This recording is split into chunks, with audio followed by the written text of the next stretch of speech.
वहाँ मेरे गांव के किसी भैया ने देख लिया था, जंगल में आपको छोड़ दिया तो 2 मैगी के पैकेट में सरवाइव कैसे करेंगे। माननीय कमलनाथ जी से मिली हैं, उनके साथ आपने बहुत काम किया है। उनसे मिलने का आपका ये जो वाक़या है वो कैसा रहा? वहाँ कुएं की पाल इसलिए नहीं बन पा रही थी कि कौन बनाएगा क्या बनाएगा, और उसमें एक दिन पहले एक महिला गिर चुकी है। छोटी बहन को शेर ने पकड़ा तो बड़ी बहन ने सोचा, इतनी हिम्मत आ गई 10 साल की बच्चे ने कि उसने उसको लट से मार दिया। तो इतने साल जाने के बाद भी सेम नेता वही रिपीट करते हैं, मैं आपको पानी दूंगा, आपको घर दूंगा। क्या है, गाँव को गोद लेते हैं और भूल जाते हैं। ना किसी नेता की बेटी हो, ना किसी अमीर उसकी बेटी हो, यहाँ तक कि तुम्हारे पापा, कुछ लोगों को आइडियाज़ देने में पापा का रोल था। मेरे पापा शाम को बरसिंग काटते रहते जब मैं उनको बोलती। अब दिखेगा वही जिसके अंदर वो होगा। मुझे शायद 5 साल और लेट लग सकता है। जब आप नेता हो तो आपके साथ 10 लोग आएंगे तो खर्चा भी होगा, रैलियाँ होंगी तो पेट्रोल भी डलेगा। तो ये सब जो खर्चे होते हैं ये कहाँ से आते हैं? Hello everyone, welcome to the new episode of Uncast. आज हमारे साथ एक ऐसी शख्सियत है, इनका इंट्रोडक्शन मैं इस तरीके से देना चाहूँगा कि हमारी दो आइडेंटिटीज़ होती है। एक होती है एस्क्राइब्ड आइडेंटिटी, मतलब जो कि हमें बचपन से मिलती है, जो कि हमारे माता पिता, हमारे रिलेटिव्स या फिर हमारे जानने वाले हमें देते हैं। और दूसरी आइडेंटिटी होती है जो हम खुद अपने दम पर मेहनत करके बनाते हैं। तो आज हमारे साथ हैं मेघा परमार जी, जो कि मध्य प्रदेश की पहली महिला हैं जिन्होंने माउंट एवरेस्ट क्लाइंब किया है। तो इन्होंने अपनी पहचान अपने दम पर मेहनत करके बनाई है। और जिस क्षेत्र से ये आती है, भोजनगर एक छोटा सा गांव है और इछावर विधानसभा के अंदर ये आता है। इस क्षेत्र में गांव-गांव में बच्चे बच्चे इनको मेघा द माउंटेनियर के नाम से जानते हैं। मेघा दीदी के नाम से ये बहुत ज़्यादा पॉपुलर हैं। ये मध्य प्रदेश की बेटी बचाओ बेटी पढ़ाओ सांची दुग्ध संघ इनकी ब्रांड एम्बेसडर भी रही हैं। तो उसके बारे में भी आज हम इनसे चर्चा करेंगे। स्वागत है मेघा दीदी आपका अनकास्ट चैनल पे। Thank you. तो सबसे पहले दीदी मैं जानना चाहूँगा कि आपका बचपन कैसा रहा? बचपन नॉर्मल बचपन की तरह नहीं रहा, थोड़े स्ट्रगल ज़्यादा रहे। और मम्मी पापा के पास मैं 5th क्लास तक रही थी तब।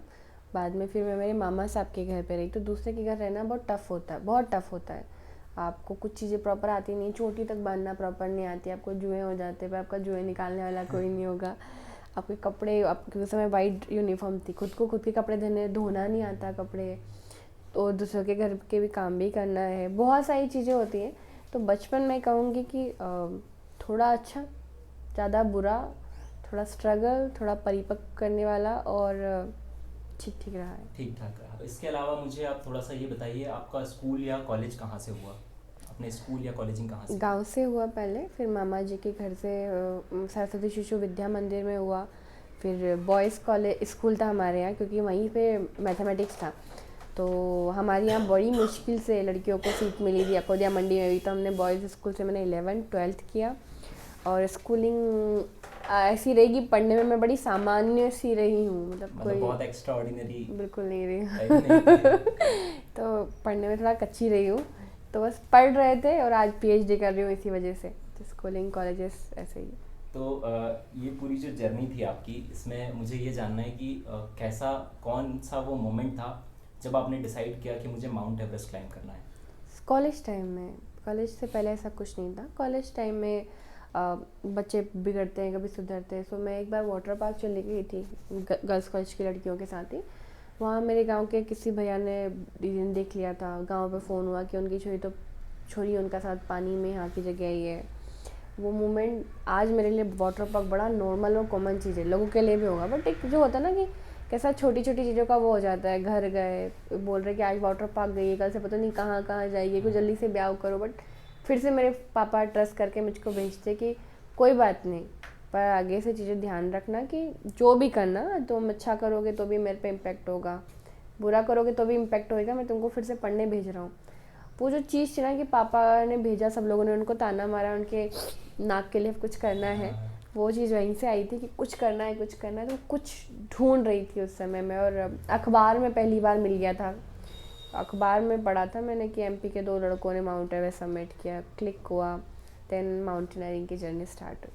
तो एक्चुअली ये क्वेश्चन मैंने इसलिए भी पूछा क्योंकि हमारे यहाँ पे जो मैंने देखा है कि इतनी अवेयरनेस नहीं होती किसी चीज़ को लेके। स्पेशली जिस स्कूल या जिस कॉलेज से हम आते हैं वहाँ पे हमको इतना ज़्यादा एक्स्ट्रा करिकुलर एक्टिविटीज़ के बारे में नहीं बताया जाता है। तो स्कूल में या कॉलेज में जैसे आपने डिसाइड किया कि आपको माउंट एवरेस्ट क्लाइंब करना है, तो उसका जो पूरा प्रोसेस था कि कैसे वहाँ पे जाते हैं, ये सब चीज़ें कैसे हुई, थोड़ा अगर आप बता पाएँ इसके बारे में। क्योंकि हम लोग मध्यम वर्गीय परिवार से आते हैं। कोर्सेज़ की फ़ीस ही 70-70 हज़ार रुपये होती है, कहीं कम भी होती है, कई जगह ज़्यादा होती है। तो एनसीसी में कोटा होता है और एनसीसी की सारी सीटें खाली जाती हैं। तो मेरे को समझ में आया कि एनसीसी के तो, क्योंकि माउंट एवरेस्ट के लिए क्राइटेरिया है, आपको 6000 मीटर के 2 माउंटेन सबमिट करने हैं, आपको बेसिक और एडवांस कोर्स करना है, ये सब क्राइटेरिया है। सो मैं कैसे करूँ कोर्स में सीट भी नहीं मिलती, तो फिर दिमाग चलाया अच्छा एनसीसी, फिर एनसीसी के यहाँ के एडीजी सर थे यहाँ पे, उनसे मैं मिलने के लिए आई हूँ। तो मैंने उनको बोला, तो उन्होंने कहा हमारे इनसे मिलिए, ये एडवेंचर विंग संभालते हैं। फिर मैं एडवेंचर विंग वाले सर से मिली, फिर उन्होंने कहा ठीक है हमारी तो वैसे भी खाली जाती है, तो मैं एनसीसी ज्वाइन कर लो गर्ल्स बटालियन में, हम तुमको भेज देते हैं, कोर्स खाली जाता है। सो फिर मैं कोर्स के लिए गई, फिर वहाँ पता चला कि कहाँ फंस गए। सेमी कमांडो की तरह ट्रेनिंग होती है 28 दिन, मतलब बहुत खतरनाक। और यहाँ पापा रिश्तेदारों को ये नहीं बताते थे कि मैं कोर्स करने गई हूँ, मामा जी का घर गई है, यहाँ गई वहाँ गई। तो दो तरफ एडवेंचर चल रहे थे, इधर पापा की फैमिली में भी, इधर मेरे भी। तो कोर्स मतलब बहुत कठिन, आपको कोर्स में सिखाते हैं कि जंगल में आपको छोड़ दिया तो 2 मैगी के पैकेट में सर्वाइव कैसे करेंगे, आपको 2 पेड़ों के बीच में टेंट लगा के कैसे सोना है, आपको सर्वाइव कैसे करना है, आपको नदी कैसे ढूंढनी है, सब कुछ आपको सिखाते हैं। आपको इग्लू बना के बर्फ़ के पहाड़ में रहना कैसे है। तो कोर्स करना बहुत ज़रूरी होता है इसलिए। तो बेसिक कोर्स किया, फिर एडवांस कोर्स किया, फिर 6000 मीटर के माउंटेन सबमिट किए। पहला एक एनसीसी के थ्रू माउंट लद्दाख की सबमिट किया था। 15 साल बाद किसी ने उसको सबमिट जब किया था हमने माउंट लद्दाखी को, तो वो होली माउंटेन घोषित कर दिया गया था, क्योंकि वहाँ हमारे बीएसएफ के बहुत सारे जवानों की 15 साल पहले डेथ हुई थी। 52 जवानों की डेथ हुई थी उस समय, बहुत बड़ा एवलांच आया था, सबकी डेथ हो गई थी, तो उसको बंद कर दिया था। फिर से रूट ओपन हुआ था और हम लोगों ने सबमिट किया था। एक बड़ा अचीवमेंट था, क्योंकि बहुत टफ था, एकदम सीधी बर्फ़ की दीवार होती है और उसको क्लाइंब करना, और ऊपर से कभी भी एवलांच आ सकता है। तो हमारी टीम ने पहले आर्टिफिशियल हम लोगों ने एवलांच क्रिएट किए थे, ताकि जितनी भी सॉफ्ट स्नो हो वो सारी नीचे गिर जाए, जब हम जाए तो हार्ड स्नो और हम अच्छे से क्लाइंब कर पाएँ। सो नए नए एक्सपेरिमेंट किए थे और हम लोग सक्सेसफुली सबमिट किए थे। तो ऐसे माउंटेनियरिंग की जर्नी स्टार्ट हुई। जैसे अगर किसी बच्चे को, या जैसे जो भी ये वीडियोस देख रहे हैं, उनको अगर थोड़ा सा आप बता पाएँ कि अगर किसी को माउंट एवरेस्ट क्लाइंब करना है तो उसके लिए उनको क्या करना पड़ेगा, या जो खर्चा होगा वो कितना होगा, थोड़ा सा अगर आप आइडिया दे सकें। एक्चुअली सपना सबका, बहुत लोगों का होता है कि हमें जीवन में एक्स्ट्राऑर्डिनरी करना है। बहुत सारे बच्चे भी मेरे पास आते हैं, पर अब निरंतर बहुत कम लोग रहते हैं। मैं कई बच्चों को सेम जानकारी देती हूँ, तो मैं आपको जानकारी दे रही हूँ, पर उसके साथ आपको धैर्य, संयम और लगातार लगा रहना पड़ेगा। ज़रूरी नहीं है उसके बाद भी आप सक्सेसफुल सबमिट कर लो। तो माउंट एवरेस्ट के लिए मेरे टाइम पे 25 लाख रुपए की राशि लगभग चाहिए होती थी, बिल्कुल मिनिमम में। अभी के टाइम में 34 लाख टू 42 लाख लग जाता है। 42 लाख का आप बजट रखेगा, 42 लाख आपको लगने ही है। तो जैसे आप बहुत मिडिल क्लास फैमिली से आती हैं, तो ये जो अमाउंट है ये बहुत बड़ा अमाउंट है, तो आपने इसको कैसे मैनेज किया? मेरे को तो स्पॉन्सरशिप मिली थी, क्योंकि एमपी से किसी लड़की ने माउंट एवरेस्ट सबमिट नहीं किया था। बहुत सारी कंपनीज होती है जिनको उनका झंडा टॉप ऑफ द वर्ल्ड पे पहुंचाना होता है, उनके ब्रांड की चीज़ें पहुंचानी होती है। हमारे लिए वो जान का रिस्क होता है कि जहाँ हम ब्रश तक काटते हैं, पर व्यक्ति आपको स्पॉन्सर करता है तो उसकी चीज़ें आपको लेके जानी है और उसको करना है, क्योंकि वो व्यक्ति भी अपनी मेहनत से कमाया हुआ पैसा आपको दे रहा है। ट्रस्ट बहुत होता है, बहुत सारे बार लोग स्पॉन्सर करते, नहीं भी करते। ट्रस्ट, विश्वास बहुत बड़ी चीज़ है। फिर जो बच्चे मुझे सुन रहे हैं उनको मैं बताऊंगी कि बेसिक एडवांस कोर्स करें, वो 6000 मीटर के माउंटेन सबमिट करें, स्पॉन्सरशिप इकट्ठा करें, उसके बाद अपने ऊपर फिजिकली फिटनेस पे काम करें, रनिंग करें, स्विमिंग करें, ब्रीदिंग वर्कआउट करें।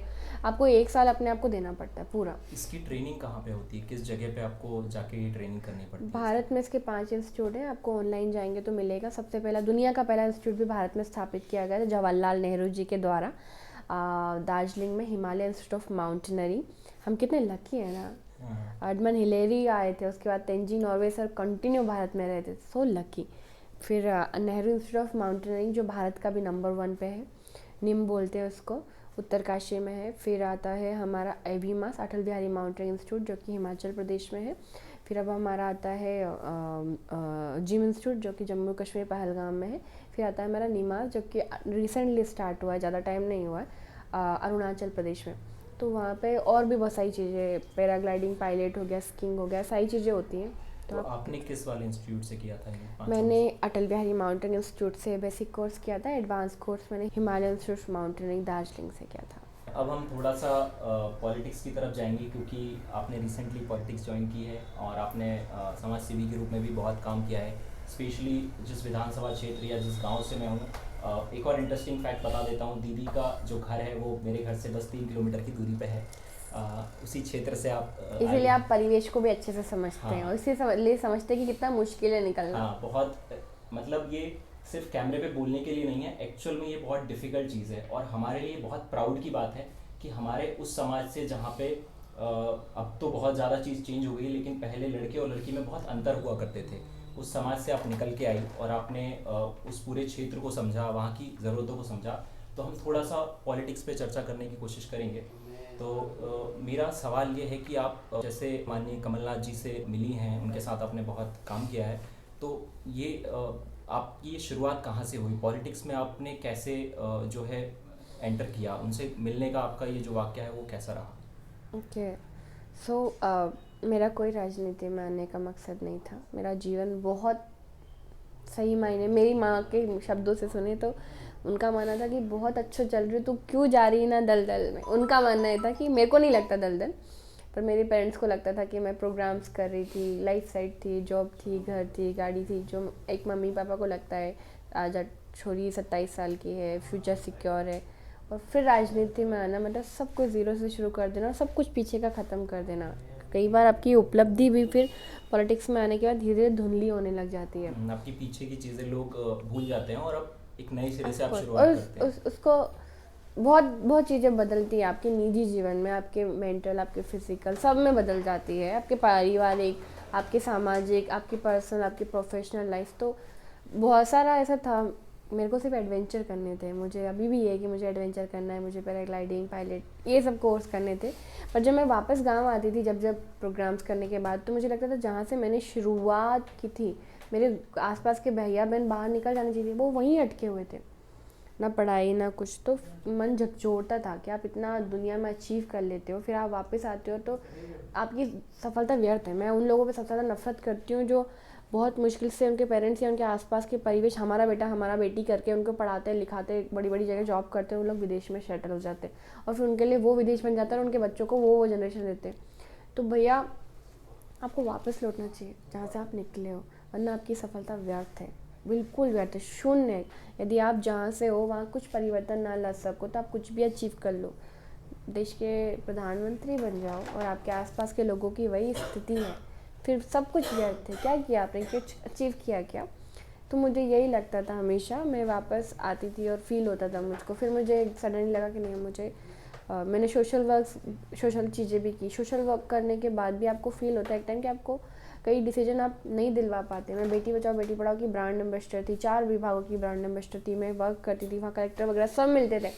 बट अब छोटी छोटी मदद की, इसके पति 2 बच्चियाँ होंगी इसलिए इसको मार रहे हैं, आप उसकी मदद के लिए फ़ोन करते हो, 2 दिन के लिए डर जाएगा, चीज़ें बदल जाती हैं। बहुत सारी ऐसी चीज़ें होती है जब मुझे, मैं कहूँगी सिस्टम बहुत गड़बड़ दिखता है, सब हाँ हाँ करते करते कुछ नहीं है, तो मन ग्लानि होती थी कि यार क्या कैसे। तो फिर ये वही आया कि उसी में आपको जाना पड़ेगा। आपको फिर आपका जीवन भले ख़त्म हो जाए कुछ जगह पे, पर आपको वहाँ पहुँचना पड़ेगा। ज्ञान बांटने वाले बहुत होते हैं, आप यदि फेस नहीं करोगे, आप नहीं समझोगे, नहीं करवा पाओगे तो सब कुछ व्यर्थ है। फिर कमलनाथ जी की गवर्नमेंट, जब कांग्रेस गवर्नमेंट थी, उन्होंने मुझे माउंट एवरेस्ट की स्पॉन्सरशिप दी थी। बेटी बचाओ बेटा पढ़ाओ का ब्रांड एम्बेसडर उन्होंने बनाया था। पर मैं ये कहूँगी दोनों ही पार्टी ने मुझे उस समय बहुत प्रेम दिया था। क्योंकि मैं किसी पार्टी से बेस्ड नहीं थी, मैंने कभी किसी का तिलक नहीं लगाया।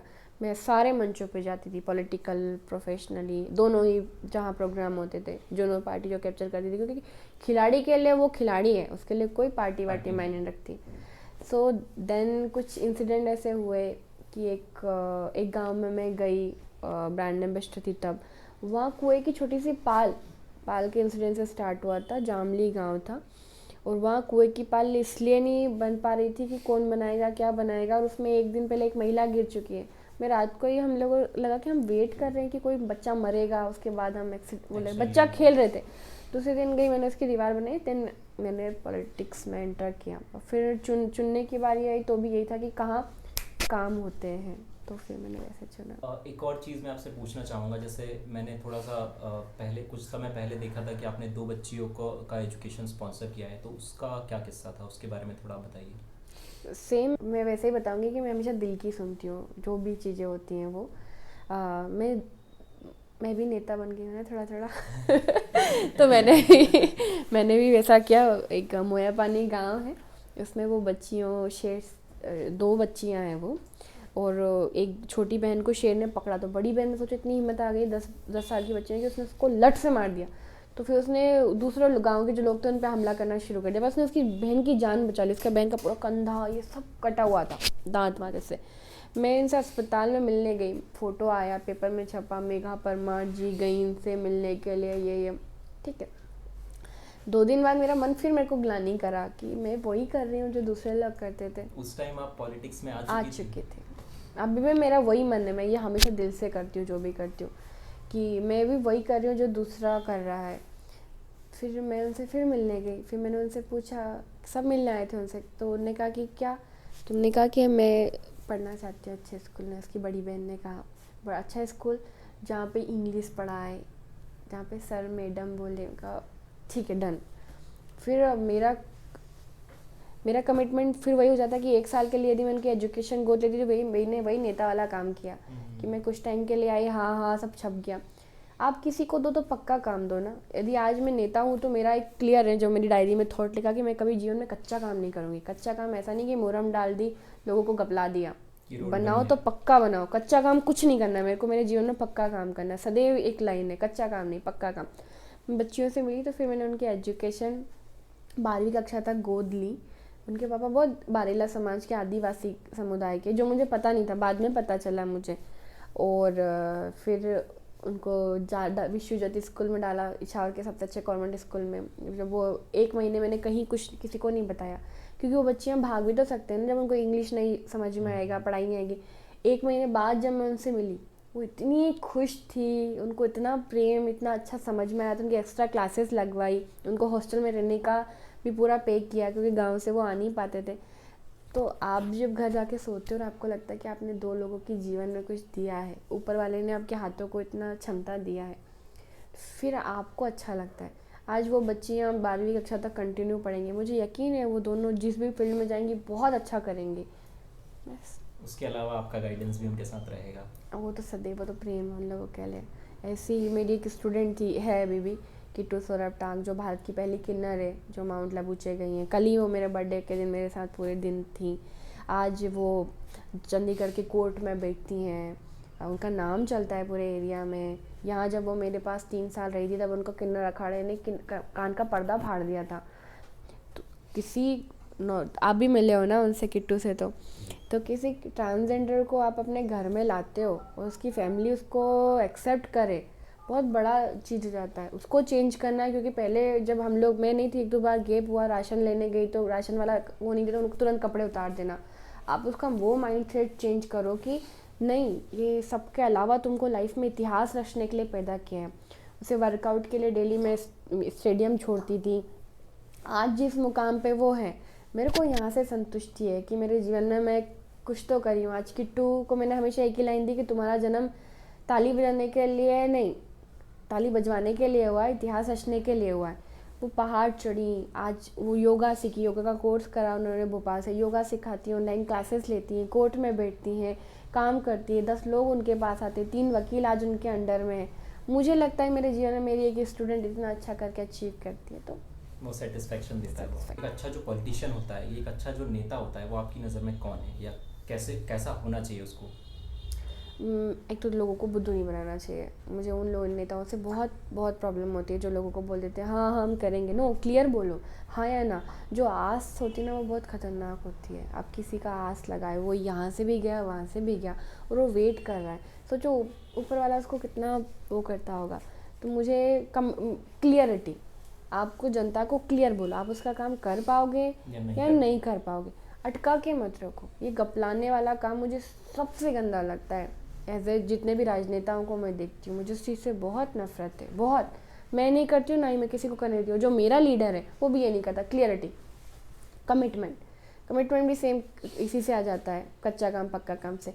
कमिटमेंट, या तो मैं आपसे वादा करूँ नहीं, या करूँ तो मैं उसका पूरा करूँ, फिर चाहे जो हो जाए। क्योंकि आस बहुत ख़तरनाक चीज़ होती है कि आपने आस लगा ली मुझसे, आप मुझसे निर्भर हो, कई साल बीत जाते हैं और सबसे बड़ा गेम पॉलिटिशियन यही करते हैं। उसकी आस, उसकी फीलिंग, उसकी भावनाओं के साथ ऐसा खेलते हैं कि वो आ जाता है, कल आता है। लोग बुढ़े हो जाते हैं उस आस के चक्कर में, वो लोग उसको बुढ़ापे तक कपलाते रहते हैं, जिससे बहुत नफरत है।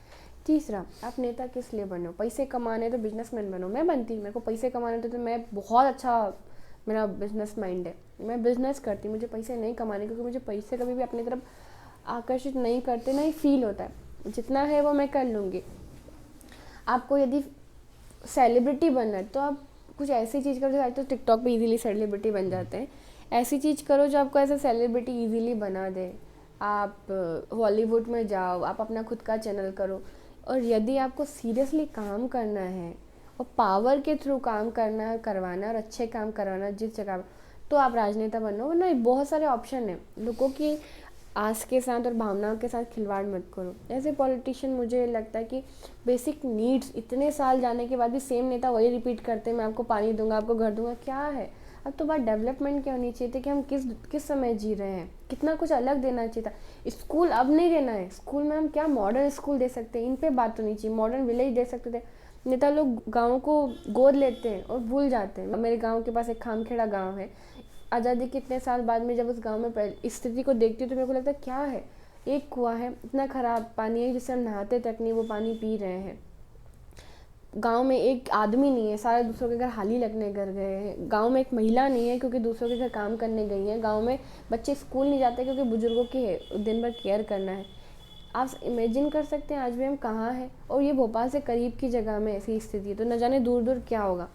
नेता के रूप में मैं ये कहूँगी, आपको यदि नेता बनना है तो आपका मन अच्छा होना चाहिए, आपको सच में करने की इच्छा होना चाहिए। क्योंकि आप पावर आपके पास आएगा तो उस पावर का उपयोग सिर्फ अपने लिए लग्जरी गाड़ी, घोड़ा, वीआईपी टिकट्स, वीआईपी कार्ड, इन सब को लेने, जो पैसे कमाने की स्कीम है, उसकी जगह ये सोचो कि आपके जो लोग हैं उनको आप क्या दे के जा रहे हो। बेसिक नीड्स यदि आज वहाँ नहीं पहुँची तो वो पहुँचवाओ आप, और अपने लोगों के लिए लड़ जाओ जहाँ भी लड़ना है। अगर किसी इंसान को पॉलिटिक्स में एंटर करना है तो क्या चीज़ें हैं जिसको ध्यान में रखना चाहिए, या कैसे वो पॉलिटिक्स में आ सकता है? क्योंकि हमारे समाज में पॉलिटिशियंस को या फिर पॉलिटिक्स को बहुत गलत नज़रिए से देखा जाता है कि ये तो सब पैसे कमाते हैं, स्पेशली एज अ वुमन ज़्यादा टफ हो जाता है। तो आपने जैसे ये एक पॉलिटिक्स में आके बहुत एक बड़ा एग्जाम्पल सेट कर दिया है, तो अगर किसी को पॉलिटिक्स में आना है तो उसके लिए उसे क्या करना पड़ेगा? मेरे सर मेरे को एक दिन बोल रहे थे कि तुम ना किसी नेता की बेटी हो, ना किसी अमीर उसकी बेटी हो, यहाँ तक कि तुम्हारे पापा, कुछ लोगों को आइडियाज़ देने में पापा का रोल था। मेरे पापा शाम को बरसिंग काटते रहते जब मैं उनको बोलती, तो ऐसा नहीं है कि मेरे फादर हमेशा मेरे साथ मेरे हर इस डिसीजनों में खड़े रहे। तो हम अभी की जनरेशन के जो लोग देखते हैं तो इनका बेटा ये है, ये इस जगह से आए, ये बिजनेसमैन के बेटे, यहाँ पैसे होंगे तब राजनीति में हो। तो ये सब चीज़ें बहुत पुरानी हो गई है। अब दिखेगा वही जिसके अंदर वो होगा। मुझे शायद 5 साल और लेट लग सकता है, पर मुझे ये पता है कि जनरेशन चेंज होगी जो कि डेवलपमेंट समझेगी, जानेगी, अंडरस्टैंड करेगी। इस इलेक्शन में हमने देखा कि यूथ ने कितना इंटरेस्ट लिया। तो फ्यूचर के जो लीडर्स होंगे उनके लिए मैं बात करूँगी, अभी के लीडर्स के लिए नहीं। फ्यूचर लीडरशिप में आपके पास विज़न होना चाहिए। आप लोगों को वो बातें नहीं पेल सकते जो अभी तक बोलते आए हैं। आपके पास विज़न होगा तो ही लोग आपको वोट करके एक्सेप्ट करेंगे, वरना नोटा में बटन दबाकर आ जाएंगे। बच्चों के लिए मैं कहूँगी, हाँ, पैसा बहुत ज़रूरी होता है। आपको हमेशा ये देखना चाहिए कि आपकी बैकबोन स्ट्रॉन्ग है या नहीं है। एक टाइम के बाद आपको फाइनेंशियली सपोर्ट किया, गाड़ी घोड़े में देखो, पेट्रोल तो लगता है, डीजल तो लगता है, आपके साथ 4 लोग रहेंगे, उनको भी आपको देखना पड़ता है, अंडरस्टैंड करता है, क्योंकि बिना इसकी चीज़ें नहीं हो सकती। अब जैसे पैसे की बात निकली है तो मैं थोड़ा सा पॉलिटिक्स और पैसे को जोड़ देता हूँ। तो अगर पॉलिटिक्स में आप जाते हो तो ऑब्वियस सी बात है, अगर आप नेता हो तो आपके साथ 10 लोग आएंगे तो खर्चा भी होगा, रैलियाँ होंगी तो पेट्रोल भी डलेगा। तो ये सब जो खर्चे होते हैं ये कहाँ से आते हैं? देखो, मैंने तो अपना पूरा सेविंग तोड़ दिया था। मैंने अच्छे खासे पैसे कमाए हुए थे, पर सेविंग पे बहुत दिन तक व्यक्ति निर्भर नहीं रह सकता। ऊँट की पीठ का पानी किसी दिन तो ख़त्म होगा ना। तो मैंने भी अपनी फाइनेंशियल स्टेबल के लिए छोटे छोटे जो चीज़ें होती हैं वो की हुई हैं, जहाँ से मुझे slowly slowly source of earning आता रहेगा अच्छे वे में। मैं बच्चों से ये कहूँगी कि पहले तो यदि आप आ रहे हो और आपने ऐसे भी बहुत सारे नेता देखे होंगे जिनके पास कुछ नहीं है तो जनता उनको बना देती, तो दोनों ऑप्शन है। पहले आपकी विज़न अच्छा होना चाहिए, आपकी मन इच्छा होना चाहिए, बाकी चीज़ें तो आने के बाद अपने आप हो जाती हैं, पर फिर भी बिल्कुल अंधे बन के नहीं आना है, चीज़ें लगेंगी, सोर्स होने चाहिए आपके पास, थोड़े बहुत तो होने चाहिए। जैसे ये पॉलिटिक्स पे बात हो गई, आपका जो जर्नी था उस पर बात हो गई, अब मैं थोड़ा सा पैसा जो बहुत इम्पॉर्टेंट है, जिसके बारे में समाज में इतना ज़्यादा अवेयरनेस नहीं है, तो उस पर थोड़ा सा बात करना चाहूँगा। पर्सनल लेवल पे अगर आप बता पाएँ कि जैसे इन्वेस्टिंग जो है वो लोगों को नहीं पता होता है कि इन्वेस्टिंग भी ज़रूरी है, एक सोर्स ऑफ इनकम भी ज़रूरी है, चाहे आप जॉब से कमाएं, बिजनेस करें या कोई और सोर्स हो आपका। तो इन्वेस्टिंग से पर्पस पे आपने पर्सनल लेवल पे कोई इन्वेस्टिंग या कुछ ऐसा किया है जिससे आप लोगों को बता पाएँ कि आप ये चीज़ करें तो इससे आप लाइफ में आगे आगे बढ़ पाएंगे, क्योंकि आपका भी एक अनुभव रहा है इस चीज़ में। तो पैसा पैसा नहीं होता, डिसीजन पावर होता है। मेरे पास समय नहीं है कि मैं बिजनेस कर सकूं, पर मेरे पास ये समय तो है ना कि कोई और कर रहा है, तो मेरे पास यदि उस समय सोर्स था तो मैं उसके साथ वो करूं, इन्वेस्ट कर दूं, उसका बिजनेस ग्रोथ करेगा, मेरा पैसा भी यहाँ ऑटोमेटिकली ग्रोथ करेगा। मैं हमेशा इस चीज़ में काम करती हूँ। मैं पहले सामने वाले के पास इन्वेस्ट कर रही हूँ तो मैं उसको देखती हूँ, ट्रस्ट, मेरे लिए ट्रस्ट बहुत व्यक्ति है। यदि वो ख़त्म भी हो जाएगा तो मेरे को कोई प्रॉब्लम नहीं है, पर मेरे और उसके बीच में ट्रस्ट कितना बना रह सकता है, क्योंकि पैसे इन्वेस्ट करने के बाद भी ट्रस्ट बहुत बड़ी चीज़ होती है, उस पर ध्यान देती हूँ। मैंने बहुत पहले बॉन्ड में इन्वेस्ट किया था, रोड के जो बॉन्ड्स होते हैं उनमें इन्वेस्ट किया था, जिसमें मेरा एक्सपीरियंस अच्छा रहा। पर मैंने वो एक बार जो बॉन्ड में इन्वेस्ट करने का जो फंड मेरा आ गया वो मैंने रख लिया, फिर मैंने एफडी कर दी, तो मेरा पैसा रखा नहीं रहा, एकदम वो मूवमेंट पे बना रहा, मूवमेंट में बना रहा, तो मेरे पास भी आता रहा और वो ग्रो करता रहा। मैं यही कहूँगी, घर में सोने के बिस्किट लेने से क्या अर्थ है, वो रखा रहेगा, उसको इन्वेस्ट करो और फ्लो में रहना चाहिए मनी। इसके अलावा आप पर्सनल लेवल पे स्टॉक मार्केट या फिर ऐसी कोई चीज़ें जो आजकल मैंने चल अभी रही तक है? कभी किया नहीं है, पर फ्यूचर में मैं करूँगी। तो ये हमारी बहुत इंटरेस्टिंग सी बातचीत थी मेघा दीदी के साथ में। अगर आपका कोई सवाल है तो आप कमेंट सेक्शन में ज़रूर उसे लिखिए, हम कोशिश करेंगे अगली बार फिर हमें समय मिला तो हम बातचीत करने की कोशिश करेंगे दीदी से। इस एपिसोड के लिए इतना ही, मिलते हैं अगले एपिसोड में। धन्यवाद।